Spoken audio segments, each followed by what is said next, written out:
This is the BodPod, the podcast where we welcome friends and experts to talk all things body image, self-love, and confidence.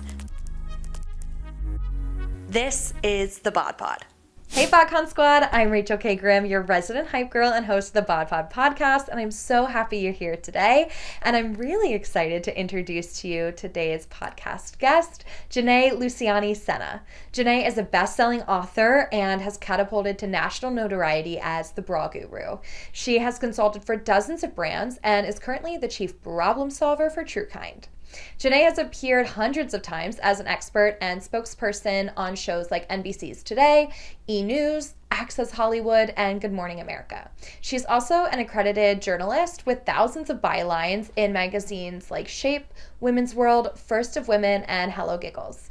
Her life's mission is to help other women like herself make it through life with humor, heart, and a proper bra fitting, which is exactly what I know Jené is going to give us today. Jené, I think that it is perfect timing that we're having this chat because I've been noticing some pretty major changes in my body. All of our bodies go through fluctuations throughout life. We have different phases of ourselves.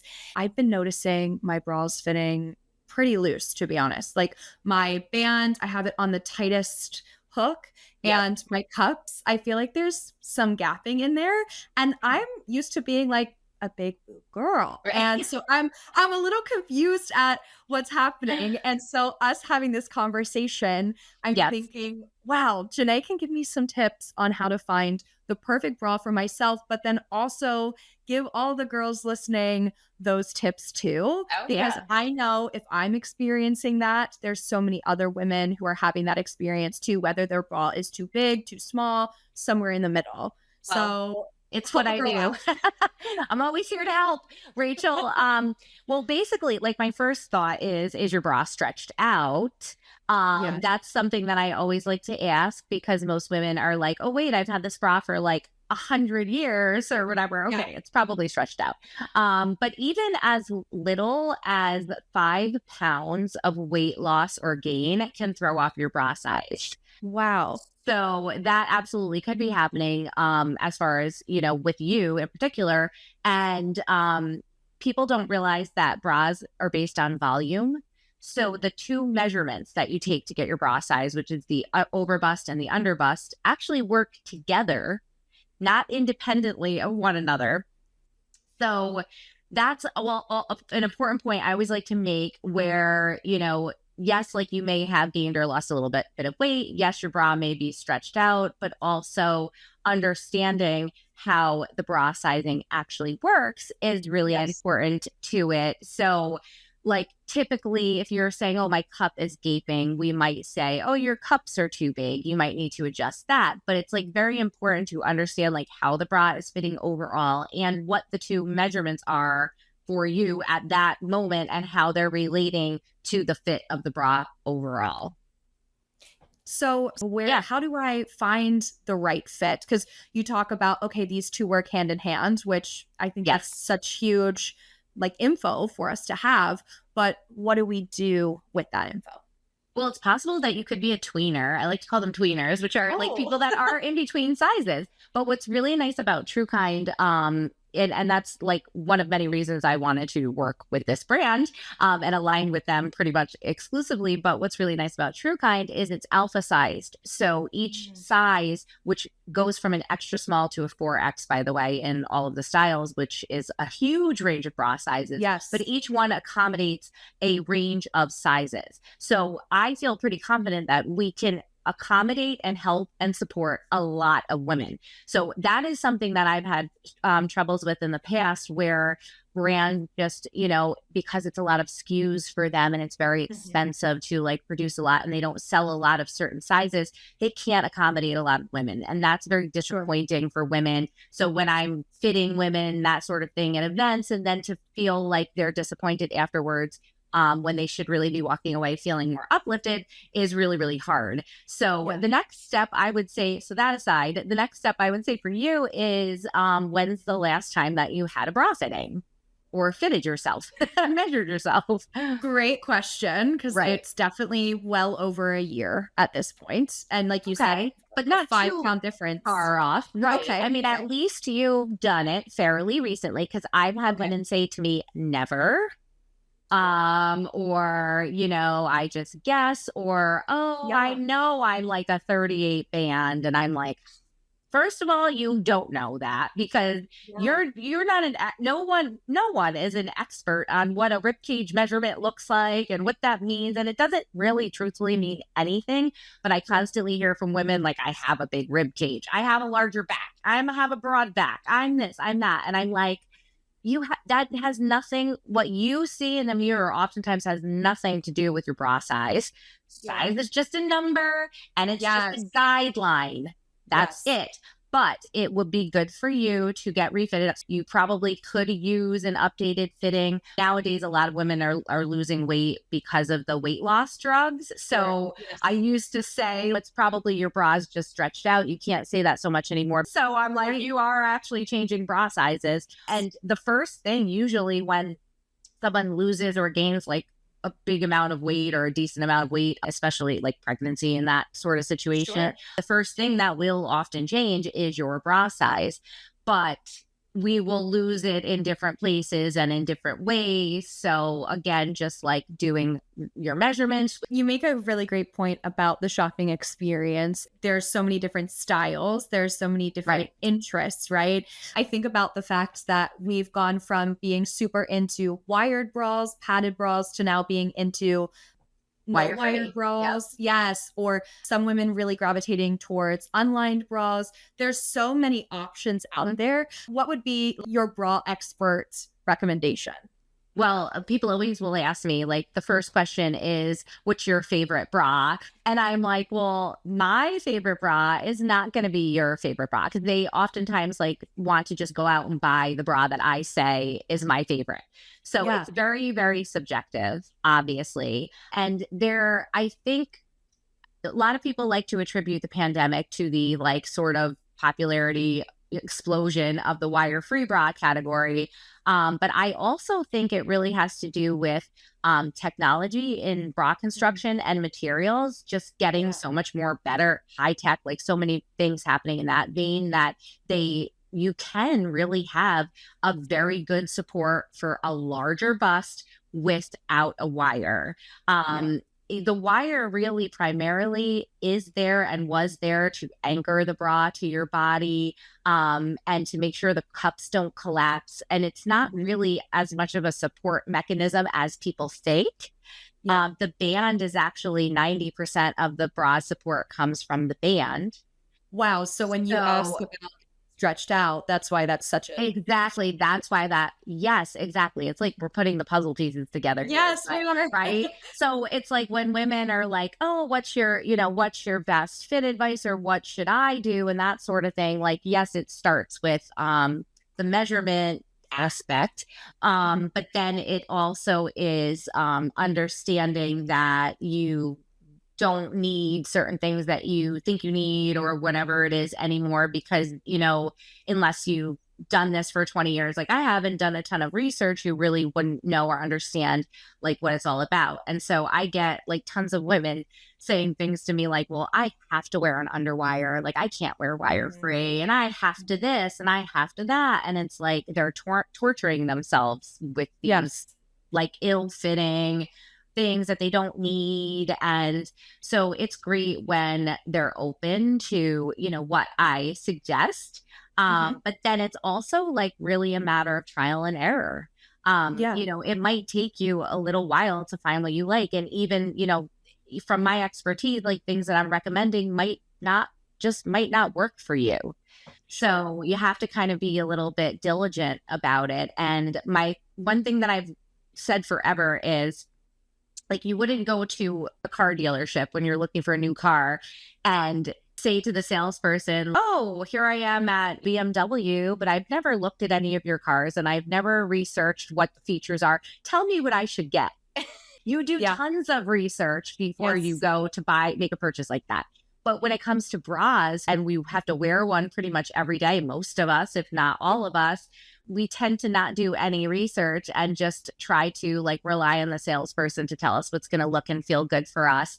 And you have to do your part. Like you have to do your part. Like beside, you know, understanding like your measurement and knowing that it doesn't matter what it is, it doesn't mean anything, and who cares? It's like the number on the scale. Oftentimes it really doesn't mean anything. So get that illusion out of your head, and then do a little bit of research on, you know, what's going to like fit into your lifestyle, what might be most comfortable for you, like what fabrics even should you be looking for? Do you, you know, have hot flashes? Like, do you sweat a lot? Do you know, there are things that you should be thinking about before you embark on that purchase. Yeah. You mentioned 20 years of experience in the bra industry and the research you've done.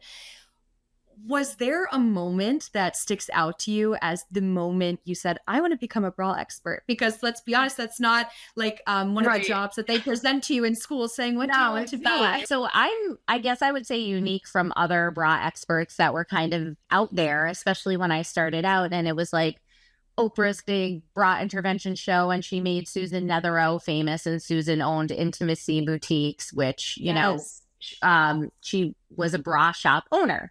And so I am a journalist by trade, and I started out in news and then branched into writing for magazines and that sort of thing. I've always loved fashion. My mom owned a clothing store when I was growing up, and I was like helping her pick out the clothes and in the dressing room and stuff, playing in the dressing room and that sort of thing. So like that dressing women, I guess, was kind of like in my blood, and just I loved that aspect.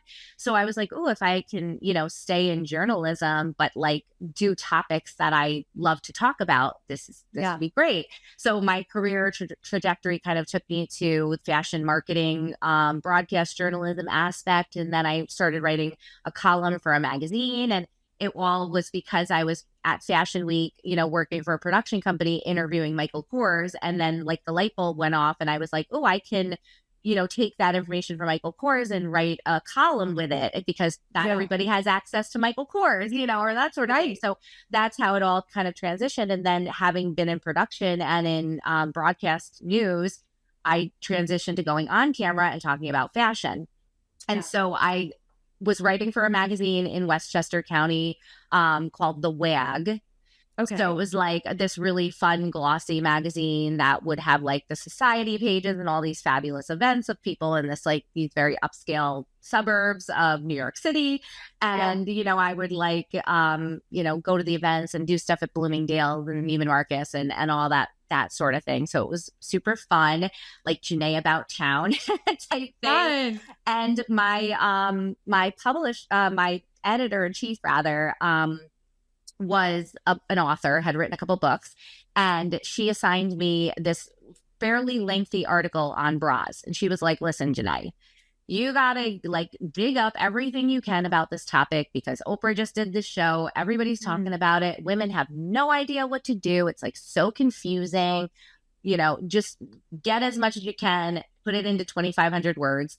So I did. And first thing I did was did like a little research group at my house. I invited a bunch of women over, like all ages, shapes, sizes, and I did bra fittings with them. And I was kind of like just trying to wrap my brain around how I could help women with this. And then I really got into it.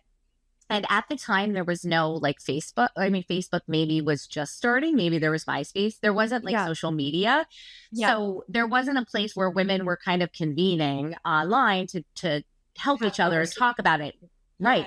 Open the conversation. Now we have that. But then it's hard to imagine, but we didn't. So I would go into internet, like there were chat rooms or whatever. Remember, like kind of the precursor to like the Reddit. And women would be like, how do I figure out my bra size, or where do I go bra shopping? So I said to my editor, I'm like, first of all, this is way too much information to compile into like one article. Yes. Right. That's why I made like huge eyes when you said 2,500 words. Like 2,500. And that's a long article for a magazine. Like that's a long, like it takes a while. And at the time I used LexisNexis and like printed out everything for years that have been written about bras, and, you know, interviewed bra experts, like people that own shops and stuff like that. And I said to my editor, I'm like, there are so many women out there that are like begging for this information. Like, someone should write a book about bras. And she was like, you should do it. I love it. And I was like, I don't know how to go about writing a book, but I did the proposal and I ended up getting an agent, some book agents. Yeah. And it worked out, and I got a deal with a bra company, and they private labeled it. So it ended up being in retail outlets. So it was the first time a book was actually in intimate apparel departments of like all these major department stores like Dillard's and Neiman Marcus and Nordstrom. So it was pretty neat and like groundbreaking, I would say, at the time. And so through that, I became, started going on TV and more in the bra expert sort of thing because of the bra book. And so that led to the Today. I finally got booked on the Today Show, which was like a major goal. And then Dr. Oz, and it was like, well, the show was a talk show at the time. And so I was just out there talking about it. And I think it resonated with women because I wasn't really selling them anything. And like, you had Susan, who was on TV saying like, here's this European lace $150 bra that you should get. And women like everywhere where I lived and in like Minnesota were like, we can't afford that. Like who? Yes. So here I was like, here's the $40, great uplifting, like with the accessible options. And I think that's really what helped it take off. And just a quick personal thing, I had a personal, obviously being a woman, and that was important. And I was actually pregnant with my daughter when I was writing the book. So my bra size went up several sizes, which I referenced in the first edition of the bra book. But I also had a breast deformity as a teenager when I went through puberty. It happened. And all of a sudden I had what was called a tubular breast. So I basically really struggled with bras and swimwear because I had such a discrepancy in the size between the two breasts and the shape. It was almost like you put someone else's, like, on the other side. It was like two completely different. And it was really affected me mentally and emotionally as a teenager. So I thought like, okay, this is great. I'm like doing what I love, like talking about this, topics that are important to women on TV and in magazines. But then I also have this like personal attachment to the topic. So that just really then blossomed into, everything it is now, basically with me and bras and talking about bras. I love that there's this invisible string woven throughout the story that you were going to end up talking about bras. I think it was my destiny somehow. Like, and for so long, I would say, oh, they're pigeonholing me into bras and I can do so much more. But then I think when I finally realized it was a calling and I embraced it, then it really started to come together a little bit more. And getting to do events where I'm like working with women, like hands-on and hearing from them. That's really, I think, where I'm in my element. I think when I finally stopped feeling like there was something wrong with being the bra lady, that it like really, I came into my own with it. I would also say I'm sometimes feel pigeonholed in the like body space, right?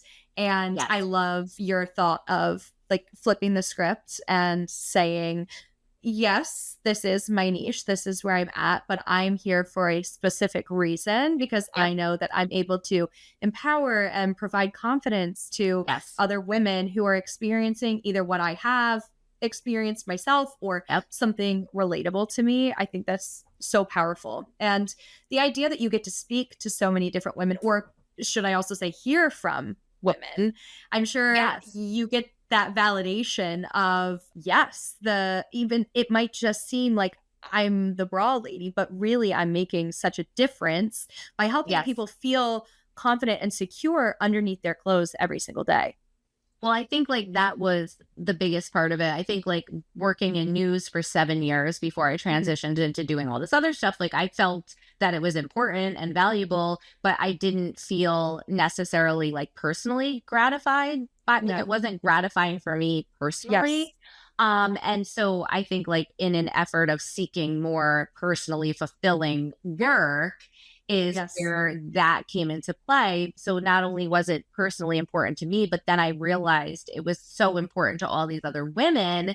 And I would Yes. have women come up to me at events and like literally lift their shirt, like in the middle of Meadale, right? And I'm sitting at a table like signing books, and they're like, I just had, I just went through a breast cancer journey, and like you helped me so much with your book, or I saw you on TV, or whatever it was. It was like, it doesn't get better than that, to like hear from someone to say you like impacted my life in some small way. And that's like a huge responsibility, but also like, and I'm blessed that I get to do something that is like that.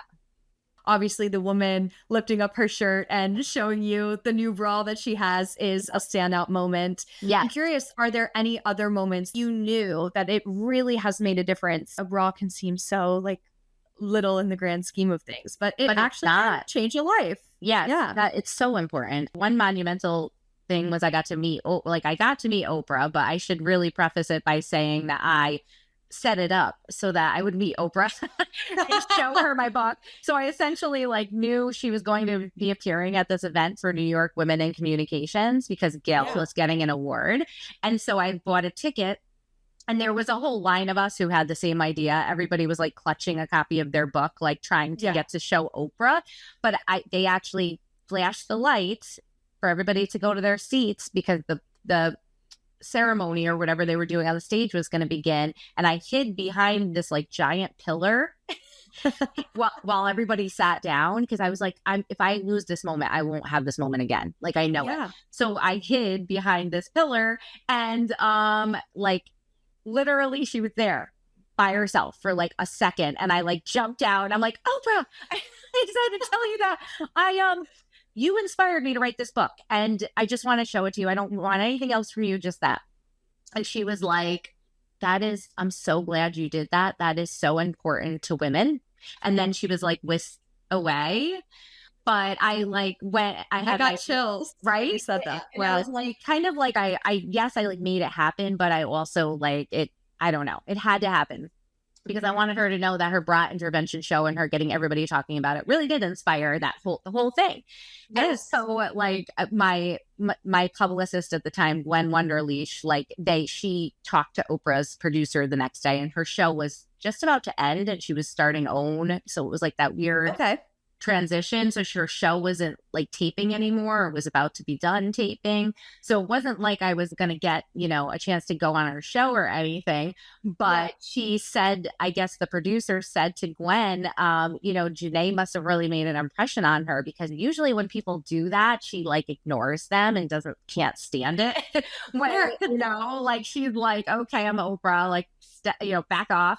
And they were like, and the fact that she said that, she must have really like, and been moved by it. So I was like, that's honestly, that's a good standout moment.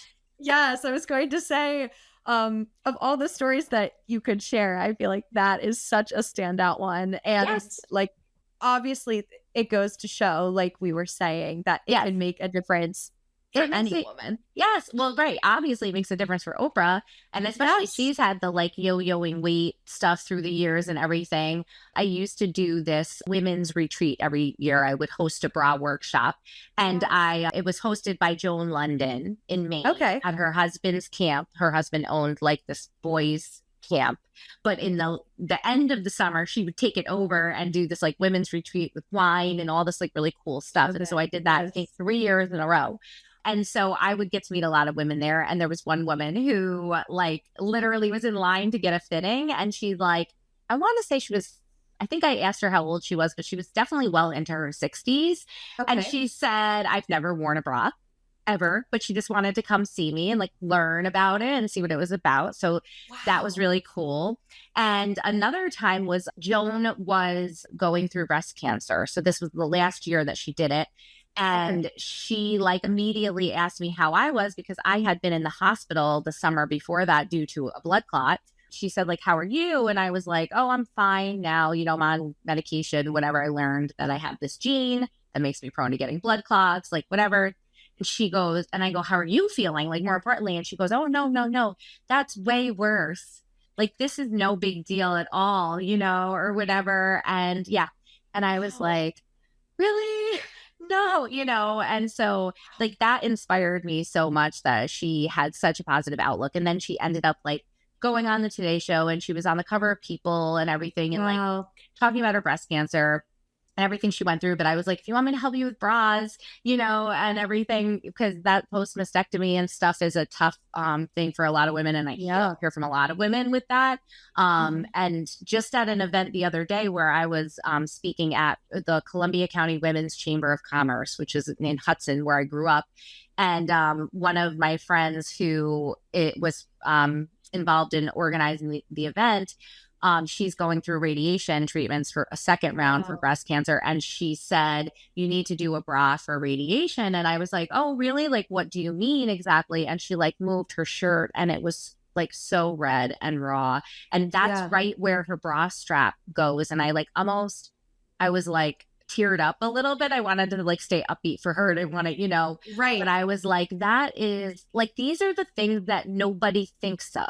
Like, but I hear these stories from women, and they'll share it with me, for that reason, because they need help. But it's like, imagine how painful just going throughout her day is. Yes. Because she has this, I mean, it was just like, it was heart wrenching. And I said to her, like, I'm going to try to do something for you. And, we're also working on a menopause, like a bra that will help with menopause symptoms. So something that like I'm going through because I'm in peri and it's like terrible. Yeah. And like I hear from a lot of women. So I think these are like the situations where you're like, oh, bra's not that important. Like, yes, it really, really is. Yeah. And then last little point is with your question regarding like moments that have moved me is I feel really strongly that every woman should have access to a good bra.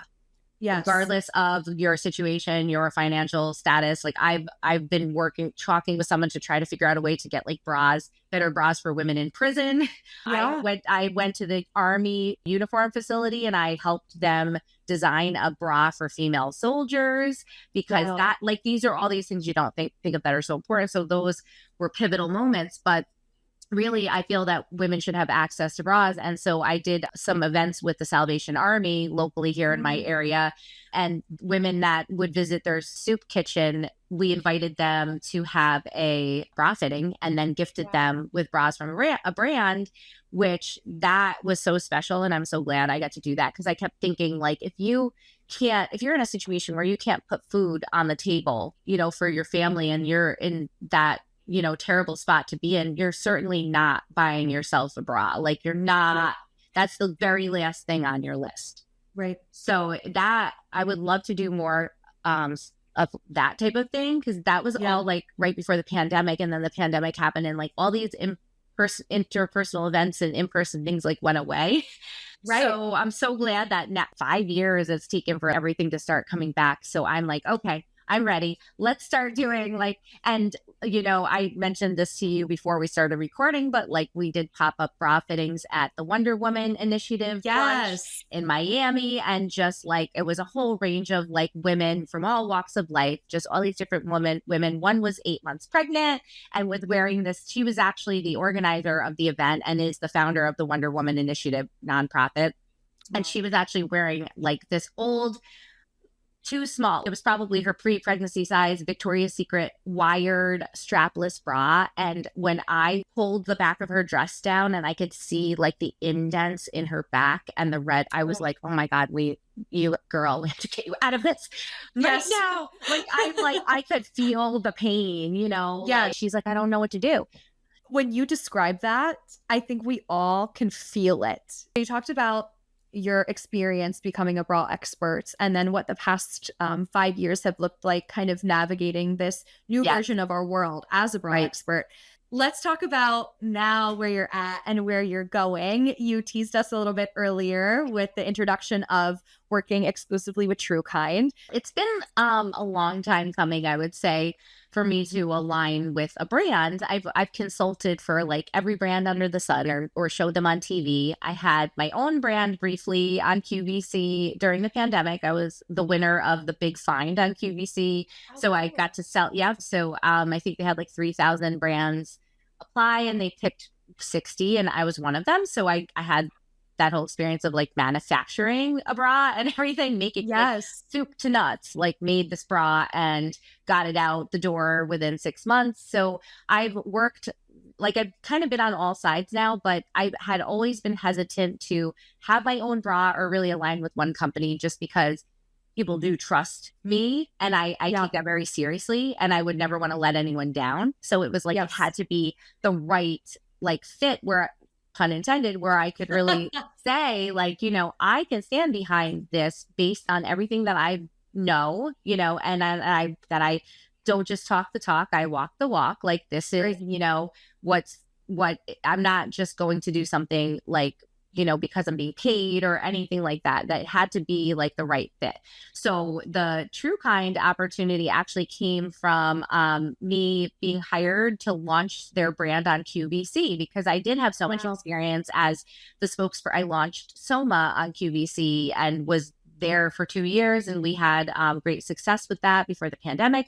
Then, like I mentioned, with the GemBra and winning the big find. And so I started working for Truekind, not realizing, much about it, other than I knew that they were the sister brand to Shapermint, which I like have had a lot of experience with Shapermint over the years, and is an awesome brand. So I was like, okay, this is good. And then we had like a record breaking sell through on the first appearance of QVC. Congrats. Thank you. So that was like, okay, it's, people like these bras, and like they don't know the brand or the name, but that's okay. We can kind of like give them a feel on what it's about. And it's like really, really comfortable bras, but also supportive. And like it's as simple as that. Like it doesn't have to be crazy, it can be simple. So through that, they asked if I would be interested in a larger role with the company to really kind of help consumers understand like, what is Truekind, who are we, like what are we about. And I just felt like the messaging of the brand, like true to you, kind to your body, is like everything that I've preached and lived all these years. And so it really felt like a great synergy. So I decided like to make that hard decision that I like put off all these years of really aligning. I still work in the expert space and still, research and try and like make sure I'm on the pulse of everything else that's out there, because I think that's really important. And I would want people to still view me as someone that can make objective recommendations. Yes, Truekind, we can really fit like pretty much everybody and appeal to pretty much everybody, but like there is going to be a person here and there that might be looking for something different. So it's like I have to kind of, stay tuned in with all of that. But it's been like a really great opportunity and experience thus far to like, take this emerging brand, really like this burgeoning brand, and help shape the identity of it. And that's really important, to stand out from the other brands that are out there. What are we doing that's so special? And the answer is so many things, but just nobody knew, about them. We're shopping Truekind for the very first time. What are the items that you think we need in our basket? Well, the great thing about Truekind is it's a very small assortment of bras at the moment and panties. So like the idea really is that you can get your basics, but at the same time, you can get a bra for every occasion in your basics. So they're like really versatile bras. So there's really only, 5 or 6 styles. So I would always say, like, what I recommend in the bra book and what I always say in interviews is like, have a bra for every day of the week, or at least be able to rotate, because you're going to have that favorite bra. Like my personal favorite is the Daily Comfort Shaper bra. That is the one that like is my go-to for every day, simply because it's really comfortable. It's also supportive. It's got the built-in foam pads, so it gives you that nice shape. You don't have to worry about the ones that are like removable. But then sometimes I fall asleep in it, and it's fine because it's comfortable enough to sleep in. So And so, but again, that might not be, you know, everyone else's favorite, but it's my personal favorite. But then there's also a style that is sort of like a little bit of a dressier bra. If, you know, because you kind of want that too. So like if you're going out with your friends. Yeah, exactly. Yes. Like if you're going out to dinner or something like that, you might want something that the supportive shaping bra has like more of a sweetheart neckline. Again, it's like the built-in foam, but it has this like great shape. It gives you subtle cleavage. It smooths you all the way around. So like that's a nice one to pick up also because you are going to get a lot of use out of that. And that's also fine. I call it like the bra for work or play, you know, kind of thing. And then finally, like the bandeau style is really amazing. That is what I put the poor pregnant lady in who had the marks, red marks on the top of her belly from where the bra was resting with the underwire. And she didn't even realize that you really shouldn't be wearing an underwire that late in pregnancy because it can actually cause mastitis, which is really yucky and you don't want to mess with that. So I'm so glad for even health reasons that I put her in this bandeau style. Yeah. But what's nice about the bandeau is it's a strapless. So you can, you know, you can use the straps if you want, but it's a strapless bra. It's a tube style bra. It's wider than I've seen most. So you will get full coverage even if you have big boobs, which is wonderful. It has a grippy kind of like glue strip on the top of the bra. So it won't slide down. That's again a big issue that we have with tons of strapless, especially like wire free. So you don't have that issue. And it does have shaping pads, which you can take out or leave in. So you don't get that like flattened uniboob effect. Yes. But like strapless is another frequent question for me. So I always say I avoid strapless items a lot of times because of the fact that you can't find a bra. But this is a really nice option given that it has so much comfort to it. And then you also get these other aspects. So of course, it's not going to be maybe, you know, as supportive as the foam construction of the supportive shaping bra, but it's going to get the job done and have a nice look to it too, which is important. Can I tell you a story about that bra? Yes, sure. Truekind actually sent me one of the strapless bras, and I was in a wedding for a friend, and the style dress we were wearing, I couldn't wear a bra with it. But as I said at the beginning, I'm a big boob girl. Like I wanted some sort of support. And so I wore that for the very first time. Like it arrived literally days before I was in this wedding. I wore it and I loved it. Literally the next day, my best friend was my plus one to this wedding. She was like, oh no, you can see my bra with my dress. I don't know what to do. I said, here, sisterhood of the traveling bra, try it. She wore it of the traveling bra. I gave it to her. She loved it too. And immediately after, she said, I need to order this because exactly the same thing you said. Yes, that I never go for any sort of outfit that because in a strapless bra because of that digging in and everything. When a bra is alpha sized and stretchy and can accommodate a lot of sizes, you can give it to a friend. But like what I noticed right away was, you know, I'm in the sandwich generation, I guess is what they call it. So like I have my baby boomer mom who just turned 70. And then I'm raising young children because I was 32 when I had my daughter. She's 15 now. And then 38 when I had our youngest. So I'm in that sandwich generation, and my mom wears the Truekind bras, and so does my daughter. My daughter literally begs me, steals them from me. So it's like the bra for you, your mom, and your daughter. Yes, you know, like, that's the tagline. It is, seriously. And it's like, where can you find that? Like really most brands don't have that appeal, in my opinion. Like it's very specific to a certain demographic of women, you know, and the Truekind customer tends to be a bit older, you know, like moms and that sort of thing and up. But the fact that like my 15-year-old wants to wear the styles too, she's a 34 double D like me. She's a little busty. So like this really appeals to her, and she wants to be comfortable. She like plays sports, she's busy, you know, she has gym class at school, whatever. Like she always has to have comfort. Too. So it's like really nice that I could find a brand really that like I kind of checked all those boxes that just, you know, also happen to need someone like me. You know? So it worked out great. Well, it really goes back to what we said at the beginning when I asked you about what should I do, where should I go from here? Because the concept of having a bra or having a brand that works for us at so many different stages of our life. And as you said, for you, your mom and your daughter, like that's so many different stages of life to need a bra. And the fact that it works for all of the above is incredible. So I love this journey for you, Jené. It's so exciting. Thank you. And you're welcome. Like the pregnant woman that I mentioned, like I was telling her, you'll be able to wear this now after too. Yes. Like you don't have to get a separate maternity bra, whatever. And she goes, oh yeah, like even when I'm nursing, I just go like this. So I was like, oh my God, I never really thought of it as a nursing bra, but like it is. Yes. So it really, if you think of every phase of life, like it really does have that. Jené, before I let you go, can you let us know where we can find you, where we can keep up with the work that you're doing? Let us know. I would say Instagram. I am on, there's lots of content with me on the Truekind Instagram channel.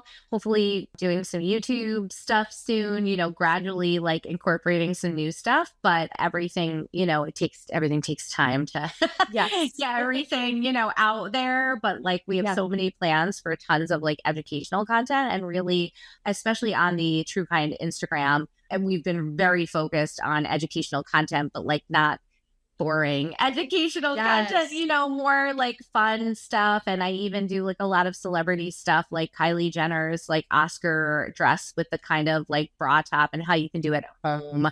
So, so that's really like a great place to go. And it links back to my personal Instagram too, which is at Jené on TV. So you can find me there too.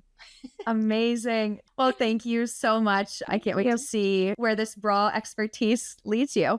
Thank you so much. Appreciate it. It was nice talking to you.